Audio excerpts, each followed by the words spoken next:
Hello guys, welcome to the channel maths concept academy. मेरा नाम रवि। मैं आपके लिए मैथमेटिकल कंटेंट और साथ ही साथ केवीएस की अपडेट लेके आता हूँ। तो आज बजट था, यूनियन बजट था, ठीक है, 1 फरवरी को, ठीक है ना। फाइनेंस मिनिस्टर श्रीमती निर्मला सीतारमण जी ने पेश किया। मैंने पूरा बजट सुना, एक एक लाइन, ठीक है ना, क्योंकि लीड लगा के, ठीक है ना, हेडफोन लगा के इसलिए सुना क्योंकि मैं सुनना चाहता था कि कहीं आपसे रिलेटेड कोई इन्फॉर्मेशन उसमें आएगी जो आपके रिक्रूटमेंट या फिर केवीएस के बारे में होगी या फिर एजुकेशन पॉलिसी के बारे में होगी।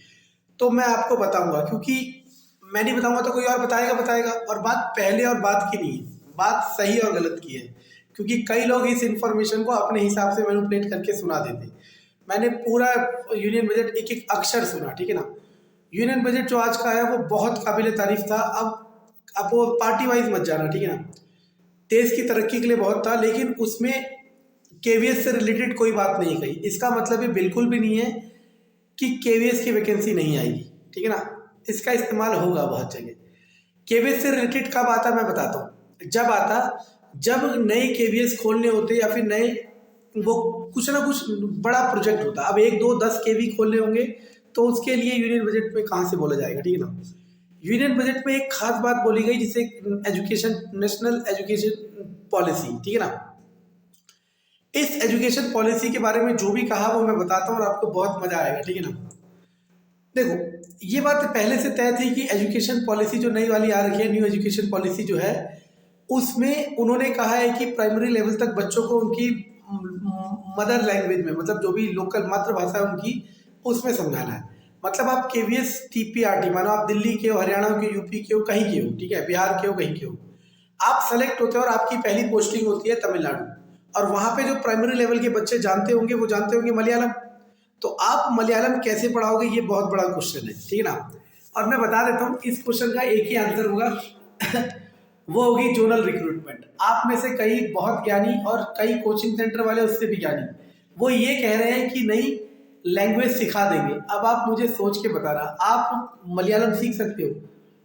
सीख तो आप कुछ भी सकते हो, लेकिन मलयालम नहीं सीख सकते, ना ही कन्नड़ सीख सकते, ना ही तमिल सीख सकते। क्यों नहीं सीख सकते उसकी मैं एक वजह बताता हूँ। क्योंकि आपकी ज़रूरत नहीं है। ज़रूरत कब होती है?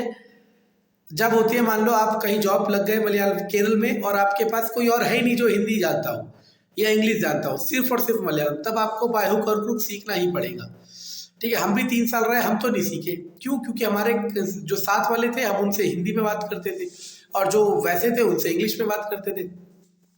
चलो छोड़ो, ये एक अलग इशू है, ठीक है ना।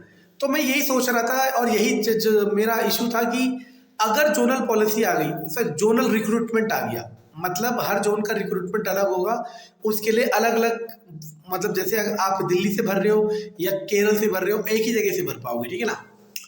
तो इससे क्या होगा, आपके पास अपॉर्चुनिटी कम हो जाएगी, जो कि एक बहुत नेगेटिव पॉइंट है। और ये पॉजिटिव पॉइंट उनके लिए है जिनकी वो मातृभाषा है। एक सिक्के के दो पहलू होते हैं, एक अच्छा और एक बुरा।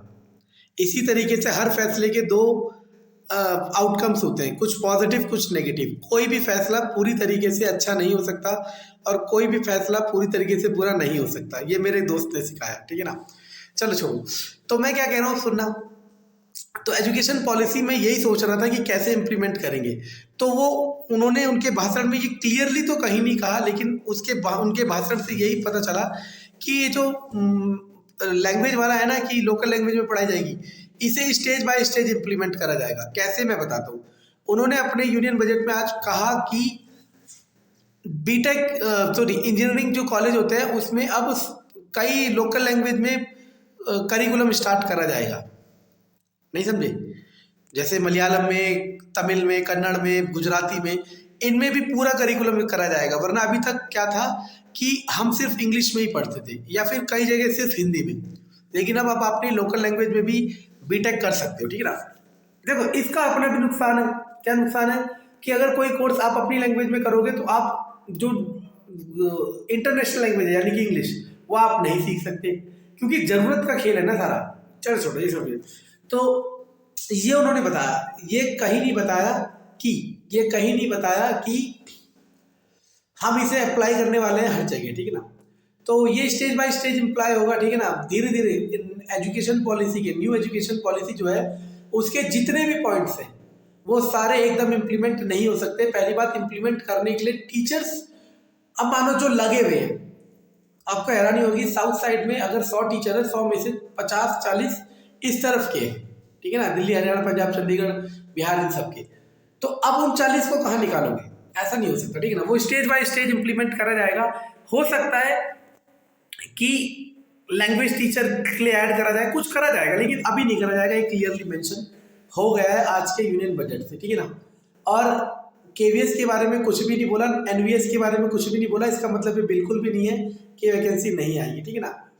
कोई इस बात को गलत तरीके से रिप्रेजेंट कर सकता है, इसीलिए मैंने ये वीडियो बनाई, ठीक है ना। बाकी आपकी इच्छा है, जैसा आपको चलेगा। अच्छा, एक और चीज़ बता देता हूँ जो आपके काम की हो सकती है। पहले क्या था, सेंटर एक होता है national pension scheme, NPS. NPS में क्या होता है, सेंट्रल और स्टेट दोनों में डिस्पैरिटी थी। क्या था, आपकी सैलरी का 15% कटता है एनपीएस में सेंट्रल गवर्नमेंट में। मानो हमारा जैसे कटता है 6,000, तो 6,000 एनपीएस कटता है हमारी तरफ से, और 6,000 ही गवर्नमेंट ऐड करती है, तो 12,000 एक महीने का ऐड होता जा रहा है। वो लास्ट में हमें मिलेगा, ये सारा कर सकते हैं। और स्टेट गवर्नमेंट में क्या था, 10% था। स्टेट गवर्नमेंट में क्या था, 10%, मतलब उनका 4,000 कटता होगा, ठीक है ना। ठीक, पोस्ट वाइज अलग करेगा और स्केल वाइज अलग करेगा, ठीक है ना। उनकी सैलरी का 10% कटता था। अब उन्होंने कर दिया कि स्टेट गवर्नमेंट में भी जितने भी, चाहे टीचर नहीं, किसी भी पोस्ट पे हो, उनका भी जो एनपीएस है वो कटेगा कितना, 14% कटेगा, ठीक है ना। इससे अल्टीमेटली उन्हें ही बेनिफिट होगा। देखो, दिमाग लगाओ, अगर आपकी सैलरी में से 2 रुपये कहीं जा रहे हैं और 2 रुपये सरकार जोड़ रही है, 4 हो गए। अब आपकी सैलरी में से 4 जा रहे हैं और 4 सरकार जोड़ रही है, 8 हो गए। तो बात वही पड़ती है, बस दिखाने का नजरिया है, ठीक है ना। पूरा यूनियन बजट एक एक अक्षर सुना मैंने, ठीक है ना, लेकिन आपके काम का मतलब ऐसा कुछ भी नहीं था जो बहुत हाईलाइट करके बताया जाए। जो था मैंने बता दिया। बाकी आपको पसंद आए तो लाइक करें, सब्सक्राइब करें, शेयर करें। Thank you.